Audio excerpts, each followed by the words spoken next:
residents from Melbourne's north feel they have to. In 3 months, there's been 11 burglaries, but no increase in police surveillance. At 100 odd houses all told, and to have roughly 11 burglaries.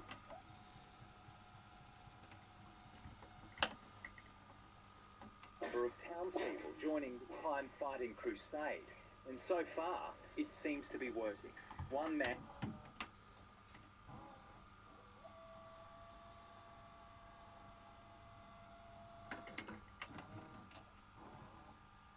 The alarm. Carmen and Craig Etwell's home was broken into right on Christmas. The kids' presents stolen, the alarm disabled. This is within reach, so it made us an easy target. Each time I leave my home, I lock the place up like it's never been locked up before, and upon return I'm quite nervous about coming into the house. As the victims grow,